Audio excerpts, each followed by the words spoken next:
कल वाणी चल रही थी 31 दिसंबर 1966 की दूसरे पेज के मध्यांत में, और बात चल रही थी कि देवताएं कहाँ चले गए और किसने इनकी बादशाही को लूटा। ये भी कोई जानते नहीं है। देवताओं के साथ लड़ाई तो किसी की लगी नहीं। अभी तुम समझते हो रावण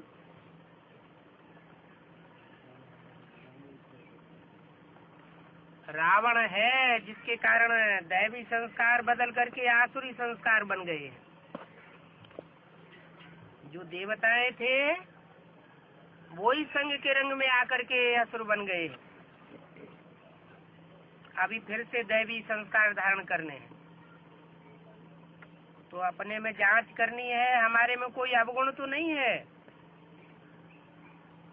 दैवी गुण धारण करना और कराना ये भी सर्विस है। दूसरों के अवगुण देखना और दूसरों के अवगुण धारण करना ये भी डिससर्विस है। कोई कहते हैं हम मिलिट्री में हैं, बाबा कहते हैं वो तो तुम्हारा धंधा है। मिलिट्री में तो रहना पड़े, कैंटीन में खाना पड़ता है, बाकी तुम्हारी युद्ध तो रूहानी है। तुम मिलिट्री में रह करके भले बंदूक आदि चलाओ, जिस्मानी मिलिट्री से यहाँ रूहानी मिलिट्री का क्या कनेक्शन?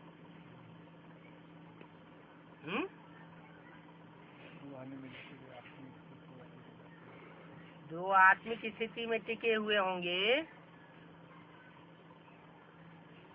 उनमें, और जो देवहानी की मिलिट्री में होंगे उनके दोनों के बंदूक चलाने में क्या अंतर होगा? है देवी गोली और ज्ञान की गोली मार। वो तो स्थूल गोली चलावेंगे, स्थूल गोली चला करके देश की रक्षा करेंगे। और यहाँ है रूहानी मिलिट्री। रूहानी मिलिट्री का मार्शल कौन है? शंकर जी महाराज। तो जो भी सेना होती है,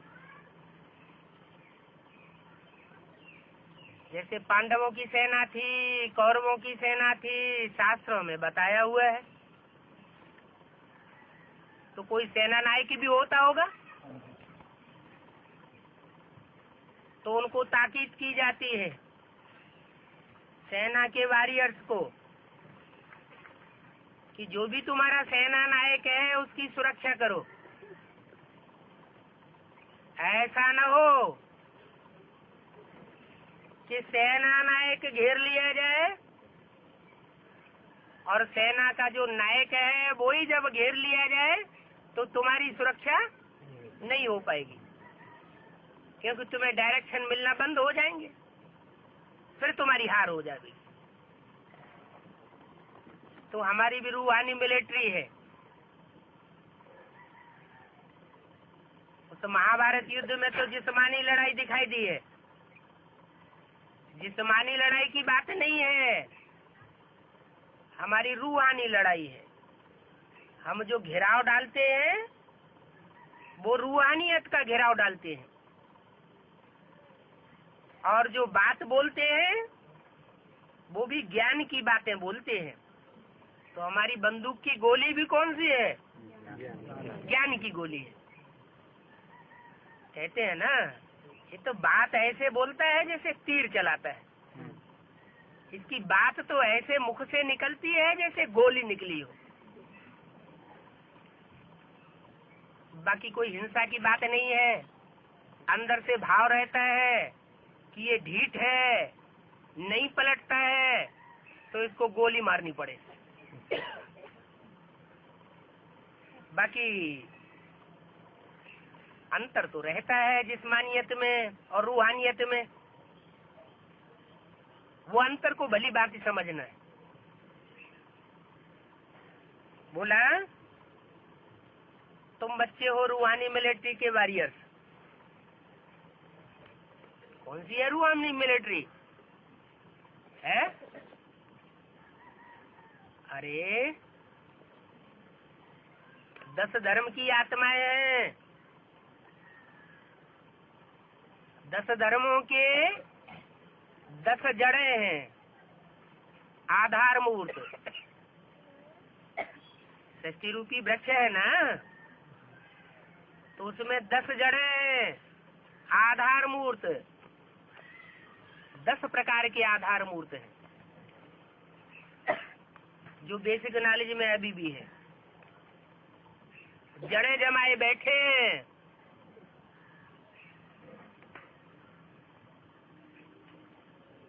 जो भी कन्या माता रूपी धरणी है, उनमें पक्का अड्डा जमाया हुआ है। तुम कितना भी उनको ज्ञान की सच्चाई सुनाते हो, ज्ञान की गोलियां मारते हो, बाण मारते हो, वो अंडरग्राउंड हो जाते हैं। कान में उंगली दे लेते, एक कान से सुनते, दूसरे कान से निकाल देते।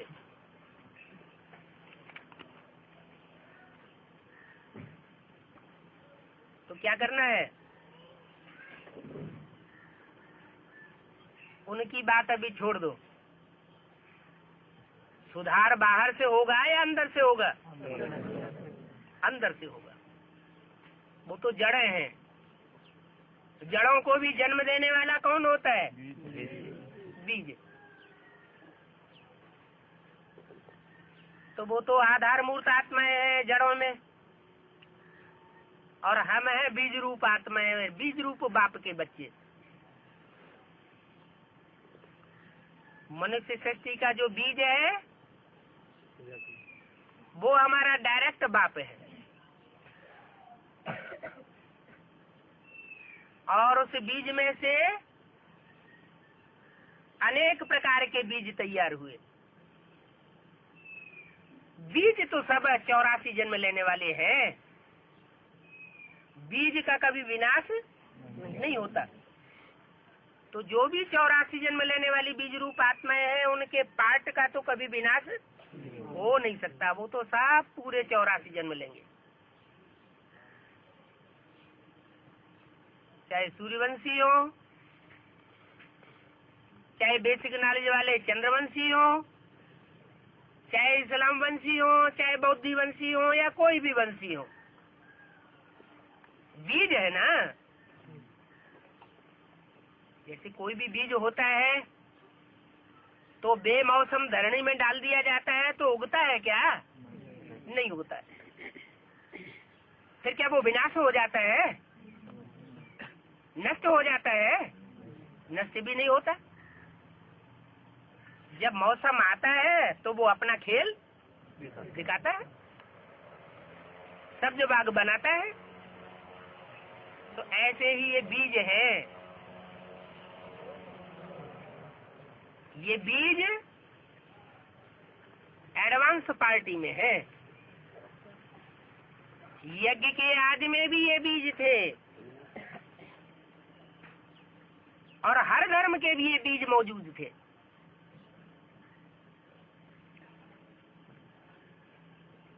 बीज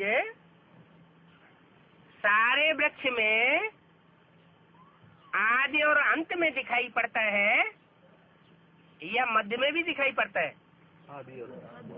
आदि में बीज होता है जब बोया जाता है, और अंत में भी बीज जब पक जाता है, माना फल पक जाता है, वृक्ष परिपूर्ण हो जाता है, तो पकने पर फल से, वृक्ष से, टहनियों से, तने से और जड़ों से बीज अपने को क्या करता है? अलग कर लेता है, डिटैच हो जाता है। तो ऐसे ही चाहे एडवांस पार्टी के हैं, हमने उन जड़ों से, टहनियों से, बाहर की दुनिया से अपने बुद्धियों को क्या कर लिया? डिटैच कर लिया। आप मुए, मर गई दुनिया। ये कब से शुरू हुआ? जो भी बीज प्रत्यक्ष होते गए, क्योंकि वृक्ष में जब फल पकते हैं तो एक ही सेकंड में सब फल पक जाते हैं या नंबरवार पकना शुरू होता है? नंबरवार पकते हैं। जब नंबरवार पकते हैं तो नंबरवार वो बीज अपने को डिटैच करके प्रत्यक्ष होता है। जब तक अपने को डिटैच नहीं किया है, क्या बाहर की दुनिया से, माना टहनियों से, डालियों से, पत्तों से, वृक्ष के तने से और जड़ों से, जब तक हम बीज रूप आत्माओं ने अपने को डिटैच नहीं किया, डिटैच माना मोह मुक्त, तब तक हमारी प्रत्यक्षता नहीं हो सकती। जो बीज रूप आत्माएं अपने को डिटैच करती जावेंगी, नष्टो मोहा बनती जावेंगी, उतना उतना बाप उन बच्चों को प्रत्यक्ष करता जाता। तो सन 76 में ये बीज रूप आत्माओं की दुनिया प्रत्यक्ष होना शुरू होती है। बीज रूप आत्माओं का संगठन आरंभ होता है। तो बीज थोड़े होते हैं या सारे इकट्ठे आ जाते हैं? थोड़े होते हैं, लेकिन नंबरवार वो बीज प्रत्यक्ष होते हैं। कोई प्रत्यक्ष होते हैं, डिटैच होते हैं, फिर अटैच हो जाते हैं। ये डिटैच होना और अटैच होना चलता रहता है। एक बीज ऐसा है जो एक बार डिटैच हो गया तो दोबारा दुनिया उसको अपने में अटैच नहीं कर सकती। वो ऐसा क्यों है? वो इसलिए है कि जो सुप्रीम सोल बाप है वो एक व्यापी होकर के संसार में प्रत्यक्ष होता है। हर एक बीज में मुकर्रर रूप से प्रत्यक्ष नहीं होता। एक बीज है जिसको वो मुकर्रर रथ बनाता है। तो मुकर्रर रथ होने के कारण भले बच्चों के साथ गहरा संबंध जुटा हुआ है 63 जन्मों का, हिसाब किताब का, और वो हिसाब किताब जब तक पूरा नहीं होता हर बच्चे का, भले तब तक वो प्रजापिता रूपी बीज बच्चों से हिसाब किताब पूरा करने के लिए बांधा हुआ है, वापस नहीं जा सकता। तो बच्चों के संग के रंग में आता है और संग का रंग जैसे और आत्माओं को लगता है वैसे उसे भी संग का रंग लगता है। लेकिन सुप्रीम सोल प्रवेश होने के कारण वो संग का रंग ज्यादा देर ठहरता नहीं, माना ज्यादा से ज्यादा समय तक वो आत्मा डिटैच ही रहती है, अटैचमेंट में नहीं आती। इसलिए वो बीज रूप स्टेज बरकरार बनी रहती है। बीज माना बिंदु, बिंदु माना निराकारी, निराकारी, निरहंकारी और निर्विकारी। ये सिर्फ उस देहधारी आत्मा की नहीं है, किसकी है? जो सुप्रीम सोल उसमें बाप के रूप में प्रवेश करता है, जिसके लिए गीता में कहा गया है हम बीज प्रदत्त पिता, मैं ज्ञान का बीज बोने वाला पिता हूँ। नंबरवार धरणी रूपी बच्चे हैं जो उस ज्ञान के बीज को धारण करते हैं। जो जितना उस ज्ञान को महत्व देता है, गहराई से ज्ञान को पकड़ता है, वो उतनी ही पावरफुल बीज रूप आत्मा बन जाती है। भले धर्म सब अलग अलग है, लेकिन वो बीज सारे ही सूर्यवंशी होते हैं। उनमें सिर्फ दूसरे दूसरे धर्मों का छिलका चढ़ता है। क्या छिलका चढ़ता है? देवभान का। वो देवभान का छिलका उतारने के लिए बाप निमित्त बना हुआ है। योग बल से वो छिलका स्वतः ही उतर जाए, ज्ञान के बल से वो छिलका स्वतः ही उतर जाए, धारणा के बल से उतर जाए, और ईश्वरीय सेवा के बल से उतर जाए,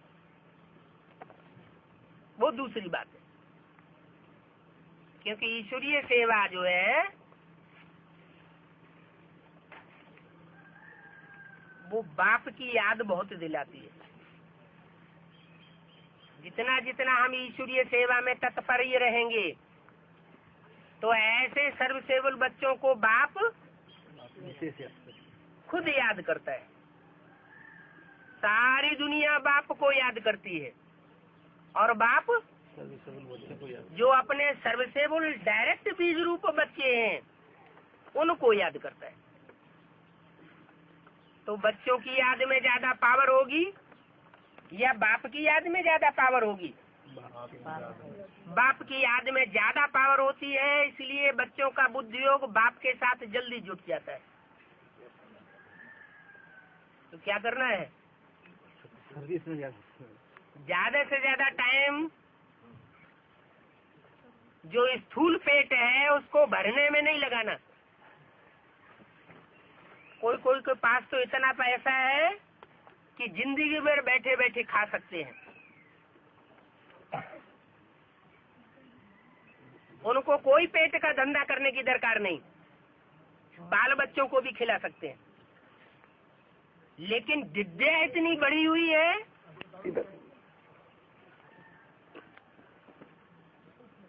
कि बैंक बैलेंस बढ़ाने में लगी रहती है।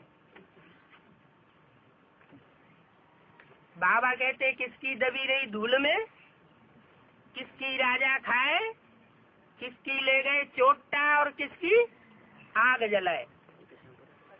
ये पेट के लिए, चाहे अपने पेट के लिए, चाहे बीवी बाल बच्चों के पेट के लिए, ये जो स्थूल धन एक्स्ट्रा कमाया जा रहा है, इसका क्या असर होगा? है? मिट्टी में मिल जाएगा, जमीन में दबा रह जाएगा। सोना होता है ना, चांदी, क्या करते हैं? जमीन में गड्ढा खोद के गाड़ देते हैं। ये पता ही नहीं है कि आगे चल के जोर से भूकंप आएंगे, एटम बम फटेंगे तो दुनिया का बैलेंस बिगड़ जाएगा। और जब बैलेंस बिगड़ेगा तो पृथ्वी के अंदर जो आग भरी हुई है वो बाहर निकल पड़ेगी, फूट फूट के जगह जगह से ज्वालामुखी फूटेंगे, और चारों ओर पृथ्वी का बैलेंस बिगड़ने लग पड़ेगा। तो दबी की दबी रह जाएगी कि नहीं? कि वहाँ खोदेंगे तो वहाँ निकल आएगा, जाने कहाँ का हमारा कहाँ चला जाएगा, कुछ हाथ नहीं आएगा। अगर चलो नहीं दाब दिया जमीन में,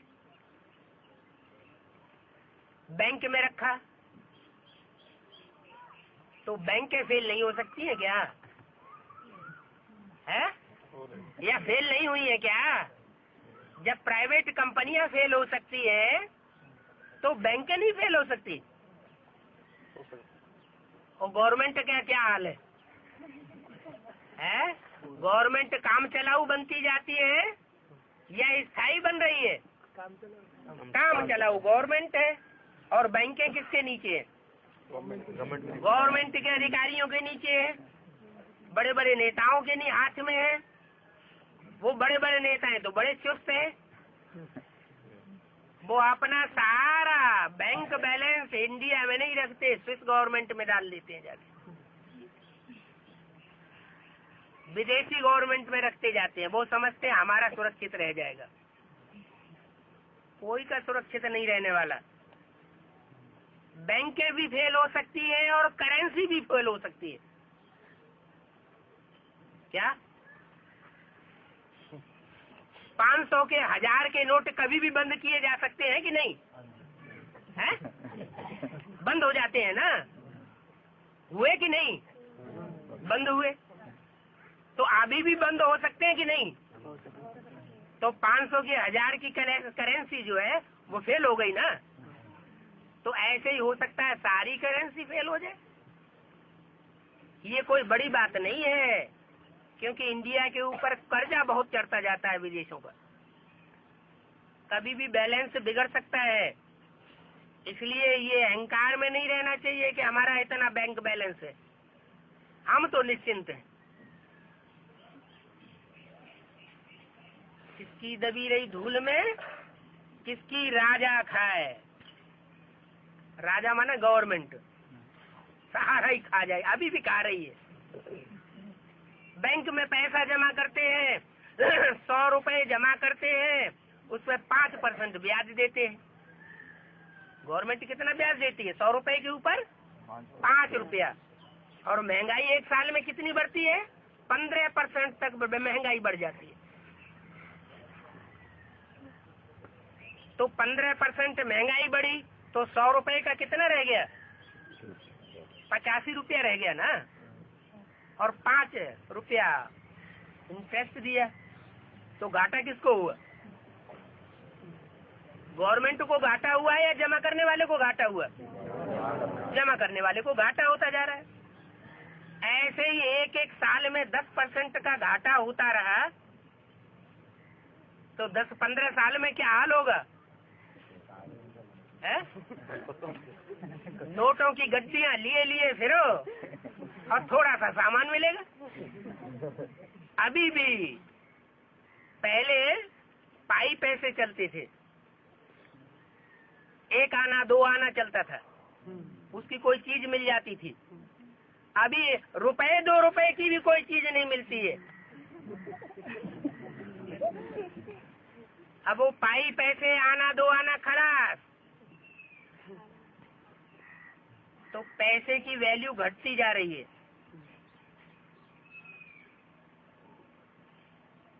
चलो गवर्नमेंट भी छोड़ दे, इनकम टैक्स छोड़ दे, जमीन में भी न दबा रह जाए, तो चोरी चकारी बढ़ती जा रही है, घटती जा रही है। चोर चकार लुटेरे डकैत इनकी संख्या तो तेजी से बढ़ रही है। तो वो छोड़ देंगे क्या? अगर घर में रखेंगे, जमीन में भी नहीं गाड़ेंगे, बैंक में भी नहीं रखेंगे, घर में रख देंगे तो चोटा ले जाएंगे।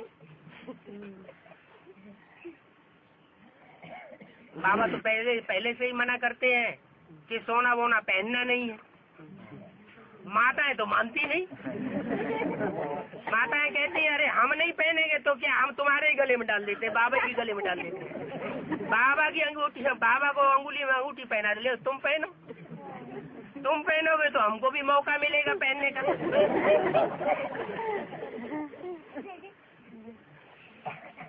तो माताएं माने छोड़ना नहीं चाहती। अगर सब तरीके से बच जाएगी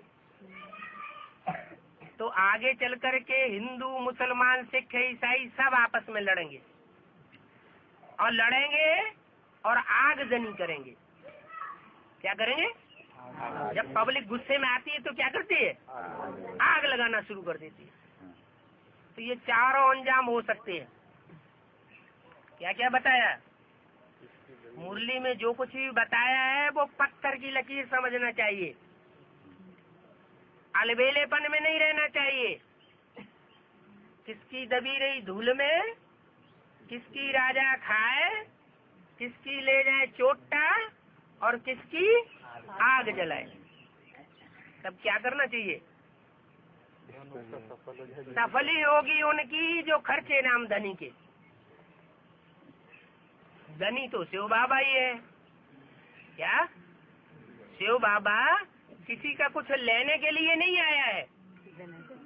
ऐसा कोई न समझे हमने शिव बाबा को इतना दिया, हमने शिव बाबा को इतना सहयोग दिया, नहीं।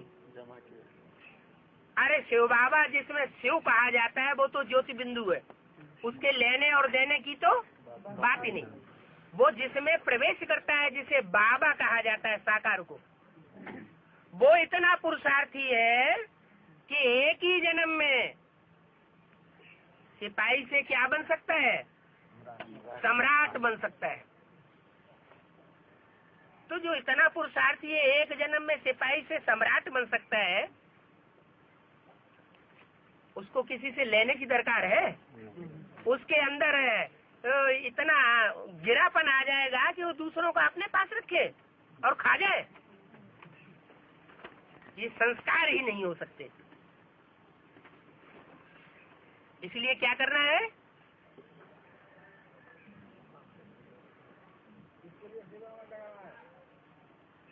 पूर्व जन्मों में 63 जन्मों में राजाओं का राज्य था भारतवर्ष में।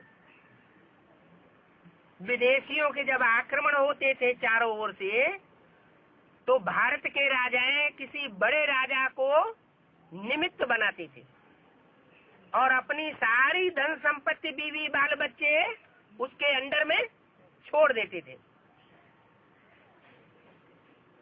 ये शूटिंग कहाँ होती है? ये संगम युग में शूटिंग होती है। अभी शूटिंग होने वाली है। अभी निश्चय और अनिश्चय का खेल माया चला रही है। माया का खेल जब तक चल रहा है तब तक बच्चे ऊपर नीचे हो रहे हैं, या बच्चों में जब तक देह अभिमान का छिलका चढ़ा हुआ है तब तक नीचे ऊपर हो रहे हैं। अब ये देह अभिमान का छिलका जब उतरेगा तो सब अलर्ट हो जाएंगे, फिर माया उन बच्चों का बाल बांका नहीं कर सकेगी। अभी तो जो नंबरवार सूर्यवंशी बच्चे हैं वो योग बल से अपने छिलकों को जलाए देते हैं। बाकी चंद्रवंशी, इस्लाम वंशी, बौद्धि वंशी, इनका छिलका इतना कड़क है, दूसरे धर्मों का छिलका चढ़ा हुआ है जो जल्दी जल नहीं रहा है। योग बल का उतना असर नहीं हो रहा है। तो अपने को कौन सी रूहानी मिलिट्री समझना है? सूर्यवंशी, चंद्रवंशी, बौद्धवंशी या क्रिश्चियन वंशी? सूर्यवंशी रूहानी मिलिट्री के बच्चे हैं। कैसे भी करके हम अपने देह अभिमान रूपी छिलके को क्या करेंगे? जला देंगे। बल आखिरी जन्म में हमारी जाकर के वो दुर्गति होती है। क्या आखिरी जन्म में दुर्गति हो जाती है? हम विदेशियों के पूरे चुंगल में हमारी बुद्धि आ जाती है। फिर भी हमको उठाने के लिए हमारा बाप विदेशी बन करके आता है।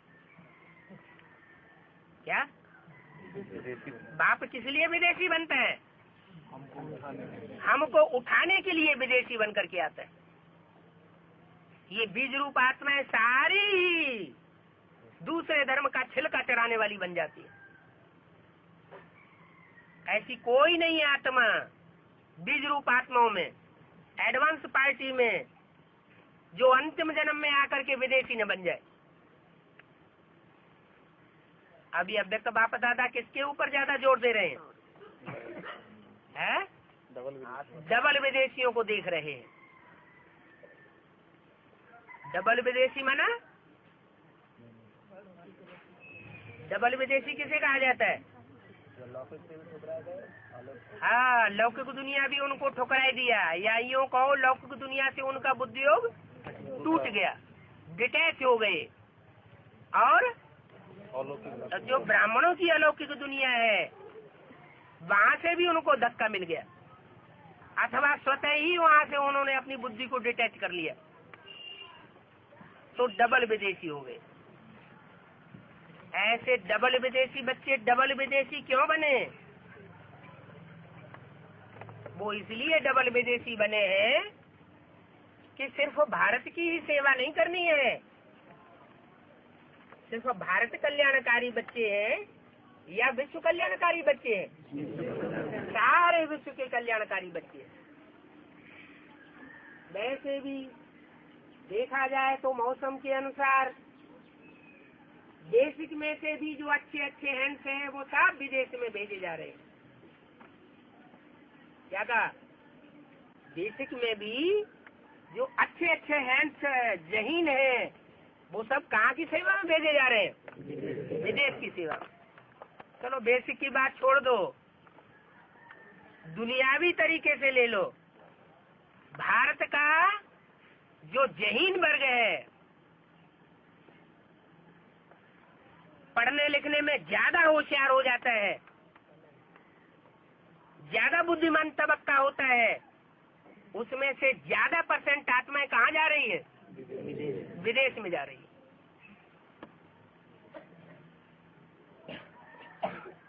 तो जैसा बाप प्लान बनाता है वैसा ही दुनिया में प्लान चलता रहता है।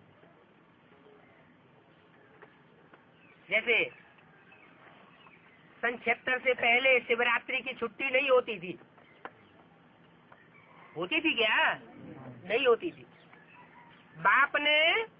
बाप की प्रत्यक्षता का प्लान बनाया कि शिव बाप मनुष्य सृष्टि के बाप में सन 76 से प्रत्यक्ष होना है। तो इधर प्लान बना और उधर बाहर की गवर्नमेंट में शिव जयंती की छुट्टी शुरू हो गई।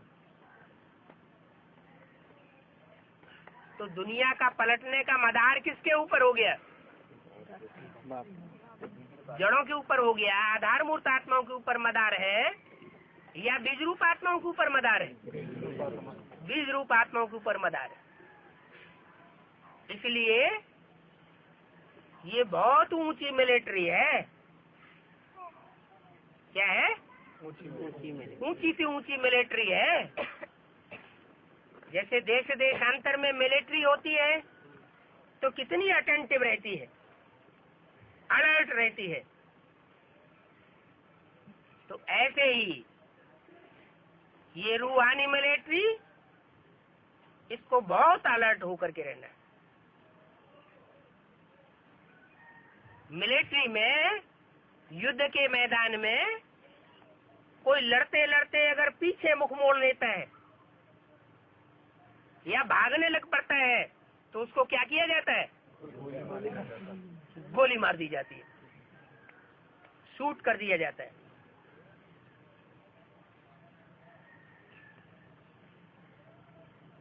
मोस्टली ऐसा देखा जाता है।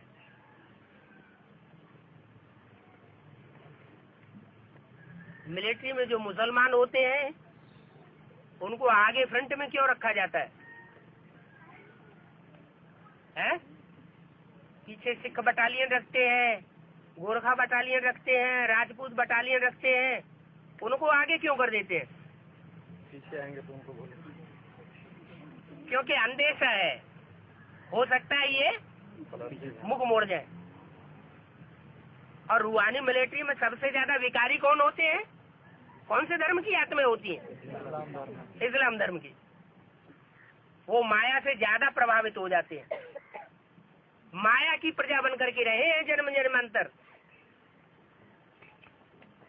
मायावी धर्म पिताओं की प्रजा बन करके रहते हैं, तो उनमें संस्कार है माया को संग देने के। इसलिए बाप सूर्यवंशी बच्चों को पहले आगे उठाते हैं।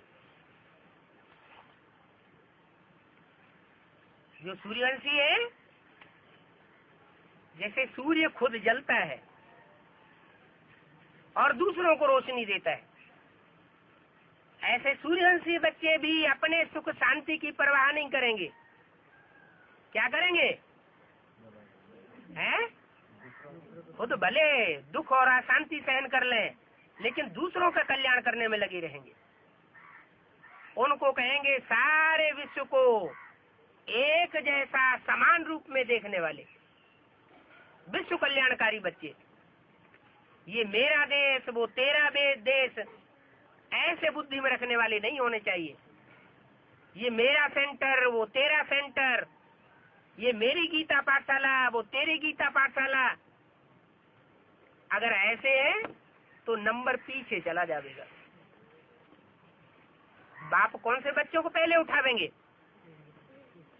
है जो हर हालत में हर तरीके से ज्ञान की दृष्टि से पास होने वाले बच्चे होंगे, उनको पहले उठावेंगे।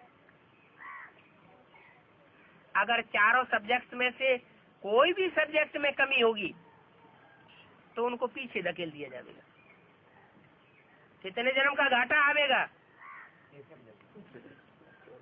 63 जन्म का घाटा आवेगा, 21 जन्म का नहीं आवेगा। पहले तो इसी जन्म का घाटा आ जाएगा। क्या इसी जन्म में देखेंगे कि दूसरे आगे बढ़ गए और हम पीछे रह गए। फिर 21 जन्मों का घाटा आवेगा और 21 जन्मों के आधार पर 63 जन्मों का भी हिसाब बनता है। तो बहुत बड़ा घाटा हो गया। 84 जन्मों का घाटा कोई कम बात नहीं है। इसलिए क्या करना चाहिए? अभी खुला मैदान है, अब टू लेट का बोर्ड नहीं लगा है। क्या टू लेट का बोर्ड नहीं लगा है? नहीं लगा। सन 76 में लगा कि नहीं? है?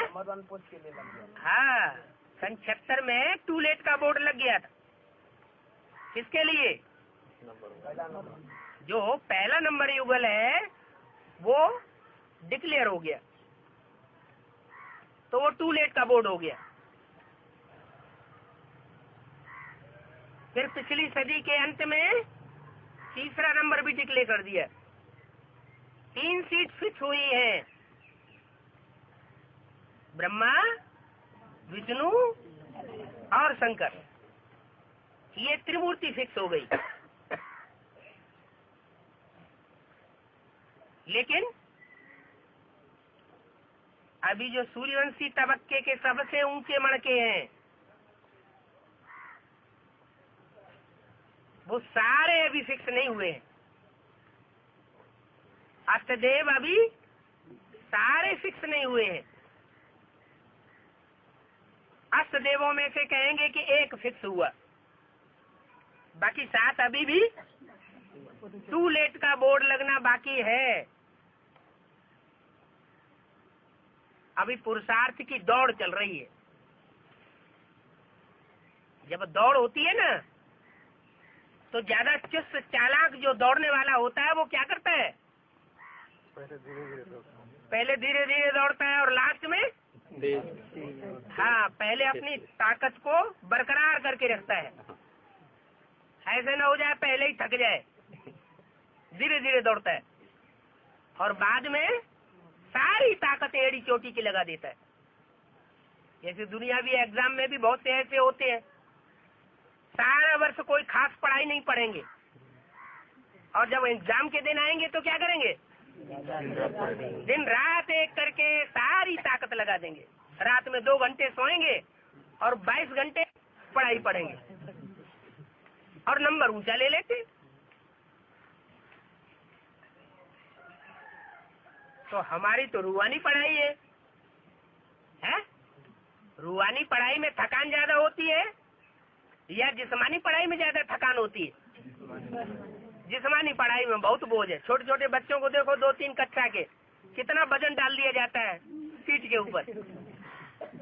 जितने वजन का बच्चा नहीं है उससे ज्यादा वजन की किताबें ढोता है। और यहाँ तो बाप कहते हैं कोई वजन नहीं। यहाँ पढ़ाने वाला बाप का वजन ही बिल्कुल नहीं है, बिंदी है। वो तुम्हारा सदगुरु है। इससे ऊंचा सच्चा गुरु और कोई दुनिया में मिलेगा नहीं। अगर ये हल्की से हल्की सहज से सहज पढ़ाई में भी पीछे नंबर रह गया तो और जो पढ़ाइयां हैं उनमें आगे नंबर लेने से कोई फायदा नहीं। तो अभी रूहानी मिलिट्री का वॉरियर बनना है। अगर न बने हो तो अभी भी टू लेट का बोर्ड बाकी है। क्या पहले कौन सा ग्रुप प्रत्यक्ष होगा? पहले सूर्यवंशी ग्रुप प्रत्यक्ष होगा या चंद्रवंशी, इस्लामवंशी, बौद्धवंशी आदि आदि। इसलिए बोला है एक भी पावरफुल ग्रुप तैयार होने पर एक दूसरे ग्रुप को खींचते हुए अंत में 108 की माला का संगठन प्रत्यक्ष हो जाएगा। तो पहले कौन सा ग्रुप तैयार होगा? सूर्यवंशी ग्रुप तैयार होगा। तैयार होगा तो वो पहले अपने सारे संगठन को एक करेगा। सारा सूर्यवंशी संगठित होकर के कहीं किसी राज्य के ऊपर हमला करना होता है ना, तो क्या करते हैं? घेराव बाद में डालते हैं, पहले सेना सजाते हैं। क्या करते हैं? पहले सेना सजाई जाती है। तो रूहानी मिलिट्री के वॉरियर्स उनकी अभी सेना की तैयारी हो रही है। रेड अलर्ट किया जाता है।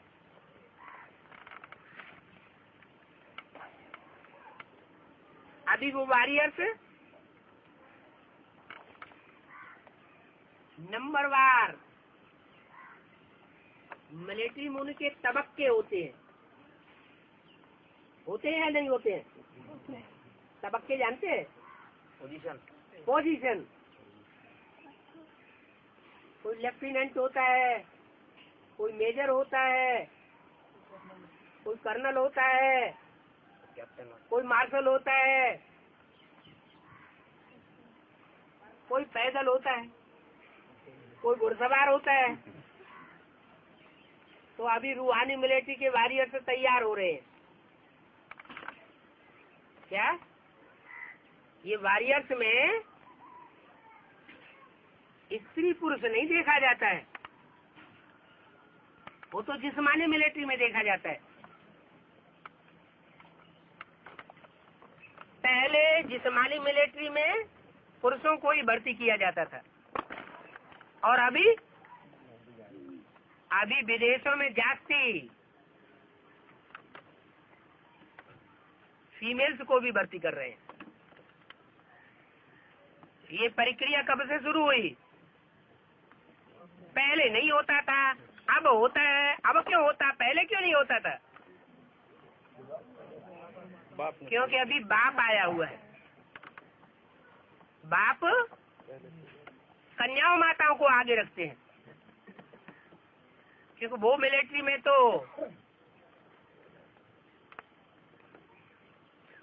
जिस्मानी लड़ाई होती है।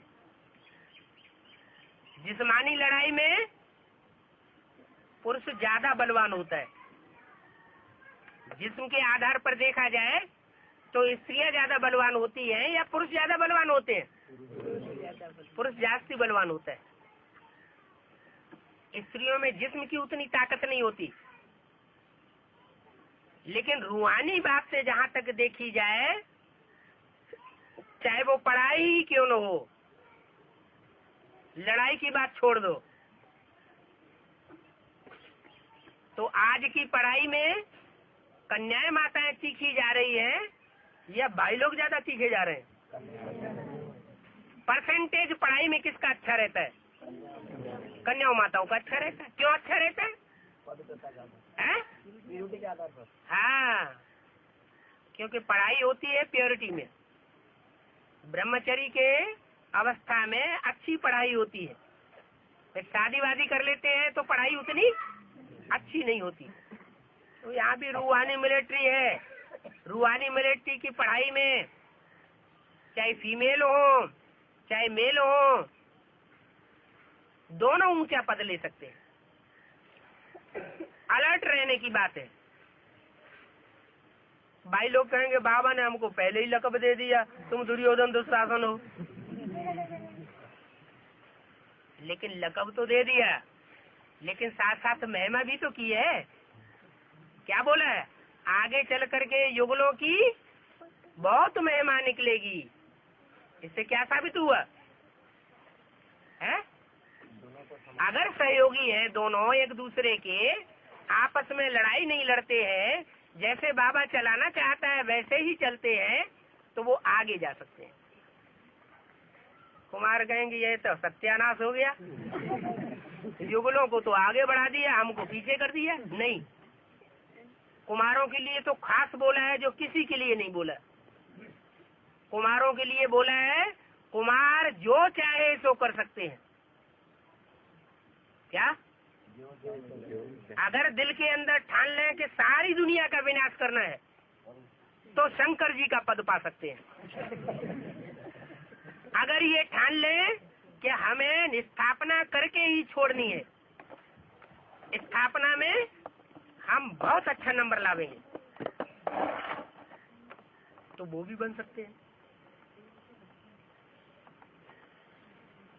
तो ऐसा नहीं है कि कोई भी हालत में बाबा ने किसी को पीछे गिराया है। यथार्थ बात बताई कि मनुष्य चोला ऐसा है, पुरुष चोले की ये सिफ्त है कि वो दुष्ट युद्ध और दुष्ट शासन किए बगैर मानता नहीं है। अनेक जन्मों के संस्कार हैं, परसेंटेज भी होता है, ज्ञान को धारणा करने के ऊपर है।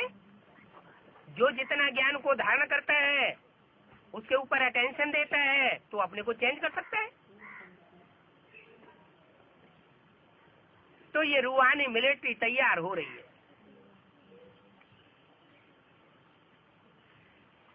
रूहों को पहले प्रैक्टिस कौन सी करनी है? जो रूहानी मिलिट्री के वॉरियर्स हैं उनको पहली प्रैक्टिस कौन सी करनी चाहिए? आत्माभिमानी बने। क्या करेंगे उसके लिए? हैं? जोर से बोलो। 24 घंटे यही करते रहेंगे, साकारी आकारी निराकारी, साकारी आकारी निराकारी। पवित्रता को जितना मान कर देंगे उतनी आत्मा में बदल जाएंगे। पवित्रता को सिर्फ मान देने से ही हो जाएगा? मान में टिकना पड़ेगा। प्रैक्टिस करनी है। सवेरे को उठ करके कुछ भी याद ना आए। क्या? इन आँखों से जो कुछ भी देखते हैं उनमें से कुछ भी याद ना आए। क्या याद आए? मैं आत्मा ज्योति बिंदु। बाप विवाद में मैं आत्मा स्टार। 15 मिनट, 20 मिनट, आधा घंटा, ये प्रैक्टिस जितनी ही सवेरे उठते उठते ये संकल्प पक्का करेंगे, उतनी रूहानी मिलिट्री के मजबूत वॉरियर बनेंगे। और वॉरियर ऐसा नहीं है कि वॉरियर हमेशा सिपाही ही रहता है। सिपाही अगर अच्छा काम करे तो सबकी नजरों में चढ़ता जाता है, और वो सिपाही क्या बन सकता है? सम्राट भी बन सकता है। इसलिए होल दिल नहीं होना चाहिए। बाप तो बैठे हुए हैं, वर्षों से ये बात बताए रहे हैं, हिम्मते बच्चे मदद बाप। अब हिम्मत ही नहीं करेंगे तो बाप मदद क्या करेंगे?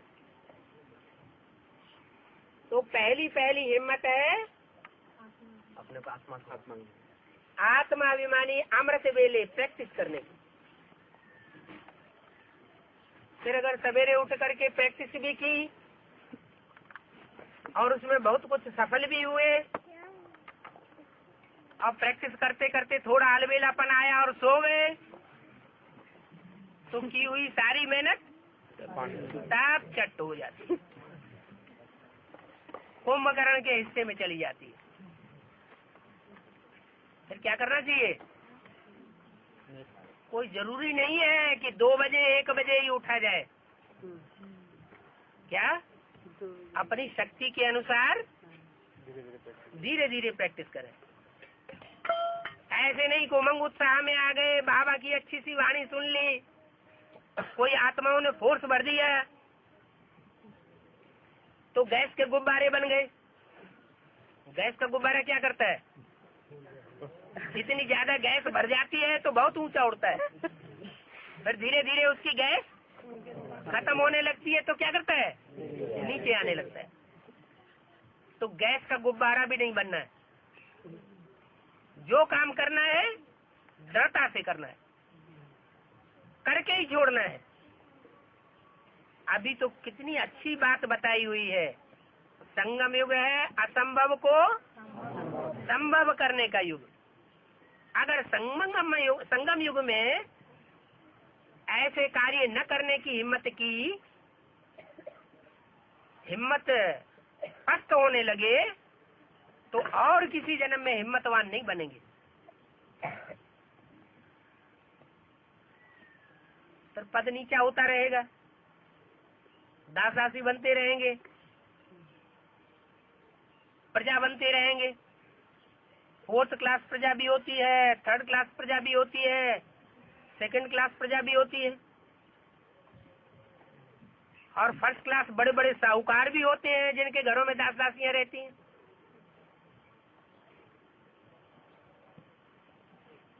फिर उन साहूकारों को कंट्रोल करने वाले राज्य अधिकारी भी होते हैं। छोटे राज्य अधिकारी, बड़े राज्य अधिकारी,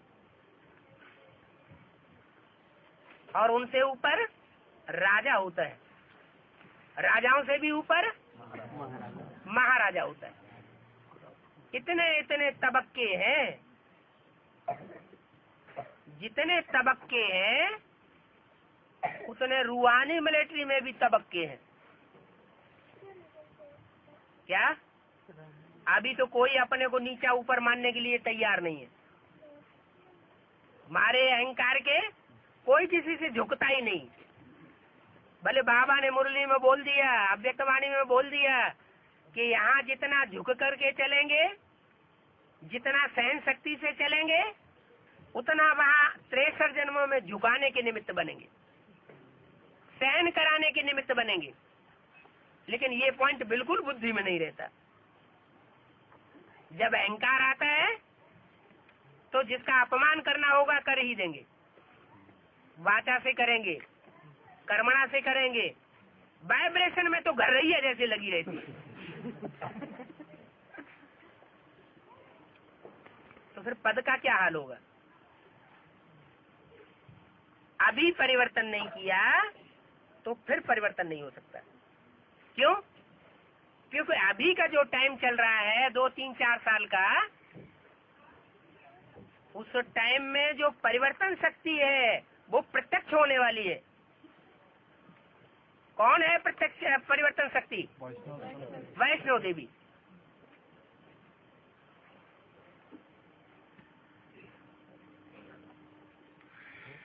तो शंकर जी ही बन करके रहेंगे या ब्रह्मा जी ही बन करके रहेंगे,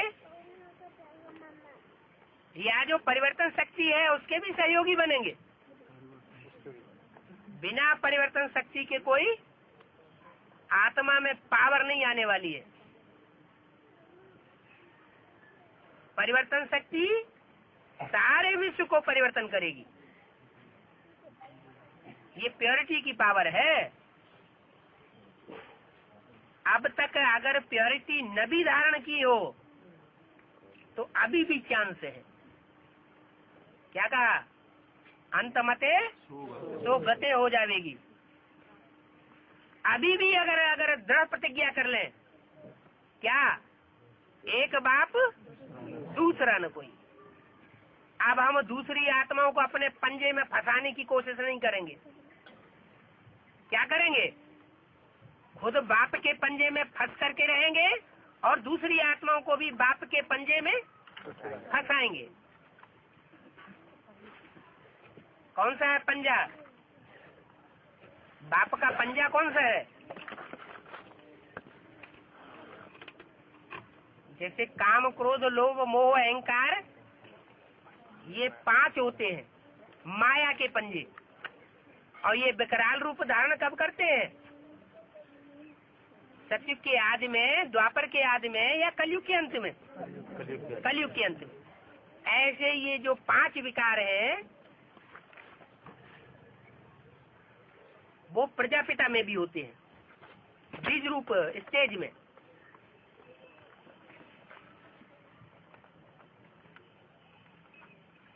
सतयुग के आदि में सात्विक स्टेज में होते हैं और कलयुग के अंत में प्रजापिता के अंदर भी तामसी रूप में होते हैं। अगर न होते तो मुरली में बाबा ये नहीं कहते कि राम ही रावण बनता है और कृष्ण ही कंस बनता है। क्यों बनता है ये एक दीगर बात है, क्योंकि विनाश का कार्य बच्चे नहीं कर सकते। बच्चों में और बाप की पावर में बहुत अंतर होता है। राम कृष्ण की आत्माएं जो कार्य कर सकती है वो तो माता पिता जो आत्माएं हैं, माता पिता के बेहद के रूप में बैठी हुई आत्माएं हैं, उनका कार्य ही अलग है। उनमें माता को फॉलो करना फिर भी अच्छा है, लेकिन तामसी स्टेज में फॉलो नहीं करना। और बाप जो जगत पिता शंकर के रूप में माना जाता है उसको तो कर्मणा में बिल्कुल ही फॉलो नहीं करना चाहिए। बात को फॉलो करना है। 2 तरह से फॉलो किया जाता है, एक तो आज्ञा को फॉलो करना, फरमान को फॉलो करना, और दूसरा है कर्मों को फॉलो करना। तो भारत की परंपरा में ये कहावत है कि गुरु जो करता है सो कभी नहीं करना है, और गुरु जो कहता है वो ही जरूर करना है। तो पुरुषार्थ में बहुत अंतर पड़ जाएगा और जन्म जन्मांतर का अंतर पड़ जाएगा। एक जन्म की प्राप्ति नहीं है, अनेक जन्मों की प्राप्ति है। अनेक जन्मों की प्राप्ति का सवाल है। तो अभी कर्मिट या मरमिट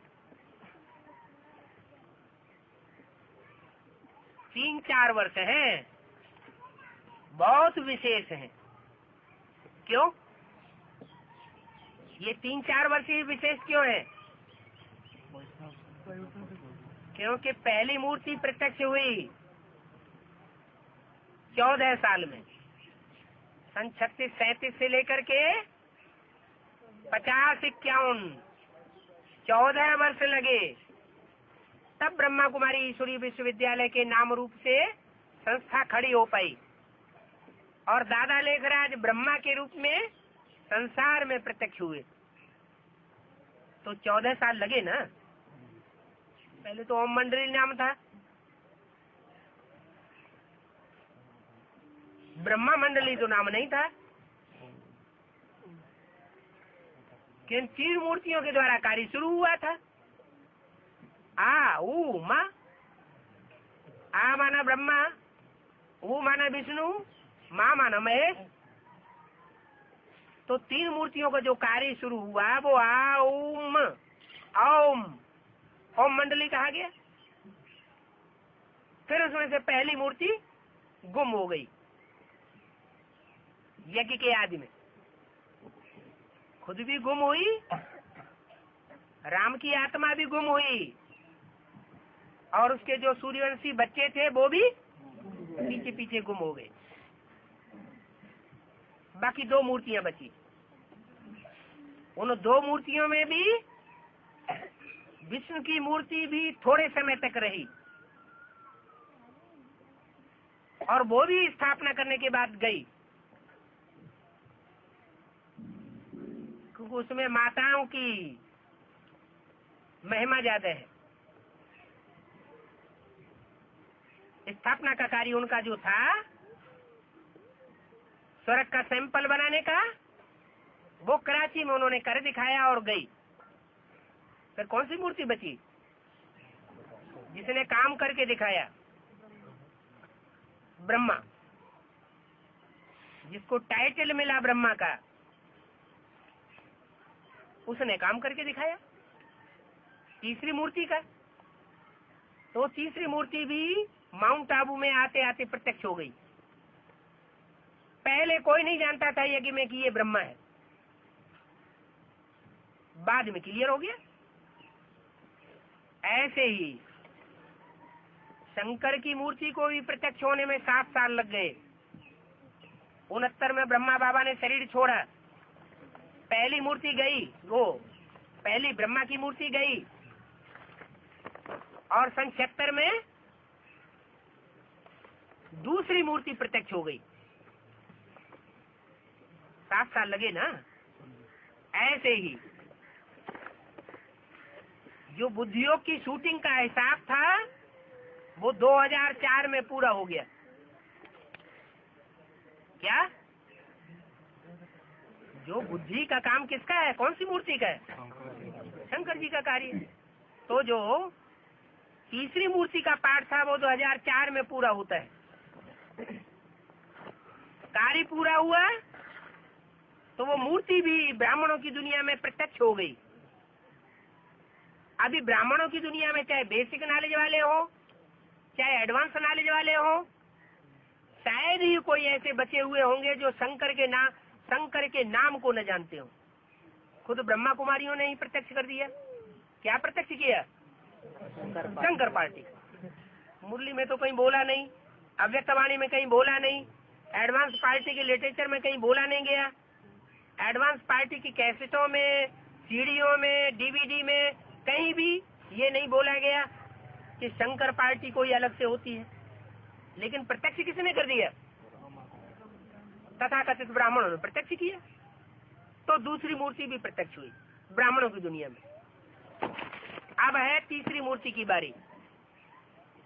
तो तीसरी मूर्ति जब प्रत्यक्ष होती है उस समय जो आत्माएं ये हिम्मत करेंगी कि हमें अपने अंदर परिवर्तन शक्ति लानी है, तो वो शक्ति जरूर आ जाएगी। जब जो निमित्त का कार्य होता है उस निमित्त में जो जितना सहयोग देता है वो उतना अपना भाग्य बनाता है। चाहे एडवांस पार्टी की आत्मा हो, चाहे बेसिक नॉलेज वाली आत्मा हो, और चाहे विजय माला में से प्रत्यक्ष होने वाली विजय माला की आत्माएं हो, अगर वो हिम्मत करती है परिवर्तन करने की तो उनमें परिवर्तन शक्ति जरूर आएगी। तो ये 3 साल हैं खास करके एडवांस पार्टी वालों के लिए। अभी परिवर्तन करना चाहें तो बाप की विशेष मदद मिल सकती है। आत्मा में 3 शक्तियां हैं। कौन कौन सी शक्तियां है? मन की शक्ति, मनन चिंतन मंथन की शक्ति, और बुद्धि की फैसला करने की शक्ति, निर्णय शक्ति, और तीसरी परिवर्तन शक्ति। तो तीनों ही धारण करनी चाहिए, या 1 या 2 धारण कर लेंगे तो काम चल जाएगा? तीनों ही शक्तियां धारण करनी है तो आत्मा परिपक्व रूप धारण करेगी। ओम शांति।